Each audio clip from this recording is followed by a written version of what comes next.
Hello everyone, welcome back to Shari science world. എല്ലാവർക്കും പുതിയൊരു വീഡിയോയിലേക്ക് സ്വാഗതം.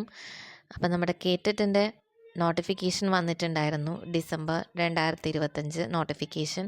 നമ്മുടെ സുപ്രീം കോടതി വിധിക്ക് ശേഷമുള്ള ആദ്യത്തെ നോട്ടിഫിക്കേഷനാണിത്. അപ്പോൾ ഇതിൽ ഒരുപാട് മാറ്റങ്ങളുണ്ട്. അപ്പോൾ ഇതിൽ നമ്മൾ നോട്ടിഫിക്കേഷൻ നമ്മൾ എടുത്ത് നോക്കിക്കഴിഞ്ഞാൽ അതിൽ പഴയ മോഡലിൽ തന്നെയാണ് അതിൽ പ്രിൻ്റ് ചെയ്ത് വന്നിരിക്കുന്നത്. പക്ഷേ അതിലൊരു കാര്യം കൂടെ പറഞ്ഞിട്ടുണ്ട്.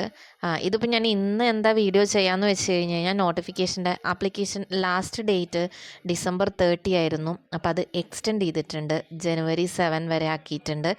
അപ്പോൾ ഇതുവരെ ആരെങ്കിലും അപ്ലൈ ചെയ്തിട്ടില്ലെങ്കിൽ ഇനി അപ്ലൈ ചെയ്യണമെന്ന് ആഗ്രഹമുള്ളവർ 7-ാം തീയതി വരെ ടൈമുണ്ട്. അപ്പോൾ അവർ എത്രയും പെട്ടെന്ന് അപ്ലൈ ചെയ്യുക.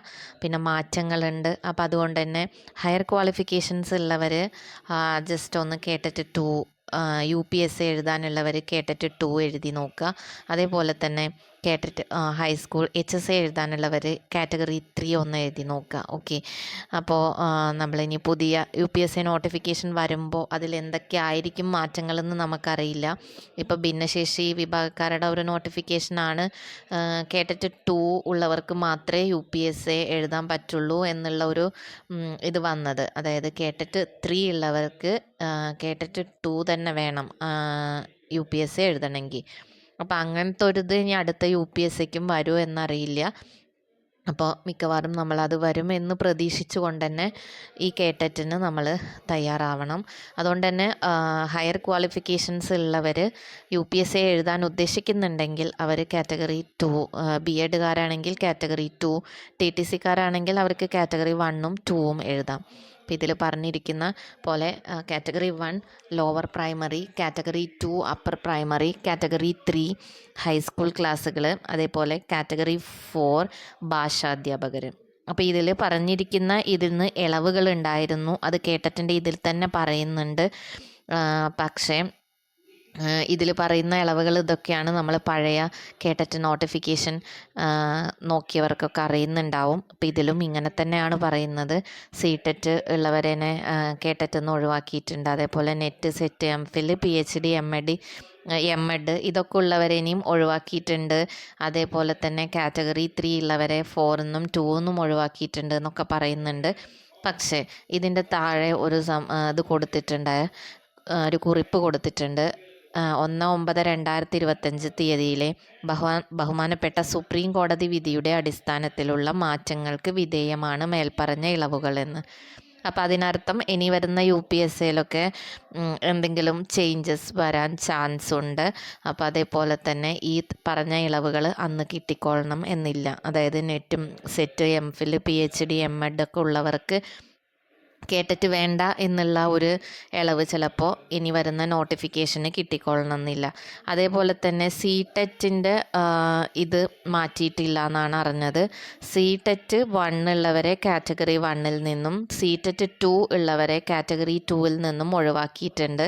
ആ ഒരു ഇളവ് പിന്നെയും നിലനിൽക്കും എന്നാണ് തോന്നുന്നത്. കാരണം ഏകദേശം സെയിം സിലബസാണ് CTET 2ൻ്റെയും കാറ്റഗറി 2ൻ്റെയും.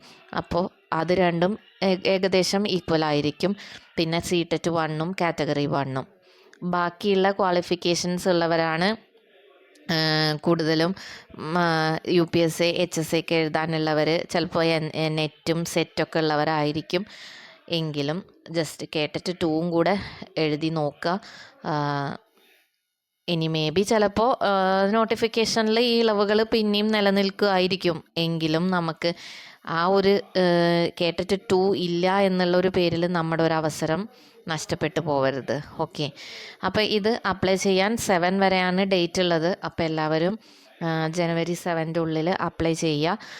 കറക്റ്റ് നോക്കി നിങ്ങൾ സയൻസ് മാത്സ് ടീച്ചേഴ്സ് ആണെങ്കിൽ കാറ്റഗറി 2ൽ അത് കൊടുക്കുമ്പോൾ കറക്റ്റായിട്ട് കൊടുക്കണം. പിന്നെ നിങ്ങളുടെ ലാംഗ്വേജ് മലയാളമാണോ ഇംഗ്ലീഷാണോ വേണ്ടത് എന്നുള്ളത്, അതേപോലെ മീഡിയം ഓഫ് ക്വസ്റ്റ്യൻ പേപ്പർ. അപ്പോൾ അതൊക്കെ നിങ്ങൾ കറക്റ്റായിട്ട് തന്നെ ഫില്ല് ചെയ്യുക. ഇത് നോട്ടിഫിക്കേഷൻ കറക്റ്റായിട്ട് വായിച്ച് നോക്കിയാൽ തന്നെ നിങ്ങൾക്ക് എങ്ങനെയൊക്കെയാണ് ഫില്ല് ചെയ്യേണ്ടതെന്ന് അറിയാം. അപ്പോൾ ഇതിൻ്റെ എക്സാം വരുന്നത് ഫെബ്രുവരിയിലാണ് എക്സാം വരുന്നത്. കാറ്റഗറി 1ൻ്റെ എക്സാം ഫെബ്രുവരി 21 കാറ്റഗറി 2ൻ്റെ എക്സാമും 21 ഉച്ചയ്ക്ക് ശേഷം. അതേപോലെ കാറ്റഗറി 3ഉം 4ഉം വരുന്നത് 23rd അപ്പോൾ അപ്ലൈ ചെയ്യാനുള്ളവർ എത്രയും പെട്ടെന്ന് തന്നെ അപ്ലൈ ചെയ്യുക. പിന്നെ കാറ്റഗറി 3യുടെ സൈക്കോളജി നോട്ട്സ് എൻ്റെ കയ്യിൽ അവൈലബിൾ ആണ്. അപ്പോൾ ആർക്കെങ്കിലും നോട്ട് വേണമെന്നുണ്ടെങ്കിൽ ഞാൻ താഴെ ഒരു ലിങ്ക് കൊടുക്കാം, ആ ലിങ്കിൽ ക്ലിക്ക് ചെയ്യാം. ഓക്കെ, അപ്പോൾ പഴയ വീഡിയോസിൽ നിങ്ങൾക്ക് മെയിൽ ID ഒക്കെ പ്രൊവൈഡ് ചെയ്തിട്ടുണ്ടായിരുന്നു നോട്ട്സ് ചോദിക്കാൻ വേണ്ടിയിട്ട്. അപ്പം ഞാൻ കുറേ പേര് എനിക്ക് മെയിലൊക്കെ ചെയ്യുന്നുണ്ട്, പക്ഷെ ഞാൻ കുറച്ചായിട്ട് ഞാനത് നോട്ട്സൊന്നും സെൻഡ് ചെയ്ത് കൊടുക്കുന്നുണ്ടായിരുന്നില്ല. എഗെയിൻ അപ്പോൾ ഒന്ന് റീസ്റ്റാർട്ട് ചെയ്യാമെന്ന് വിചാരിക്കുന്നുണ്ട്. അപ്പോൾ കാറ്റഗറി 3യുടെ സൈക്കോളജി നോട്ട്സ് മാത്രമാണ്. ചില ആൾക്കാർ നോട്ട്സ് ചോദിച്ച് എല്ലാ സബ്ജക്റ്റും ലാംഗ്വേജുകളും എല്ലാം ഉണ്ട് എന്നുള്ള പ്രതീക്ഷയിൽ നോട്ട് ചോദിക്കുന്നുണ്ട്. അപ്പോൾ കാറ്റഗറി 3 സൈക്കോളജി നോട്ട്സ് മാത്രമാണ് പ്രൊവൈഡ് ചെയ്യുന്നത്.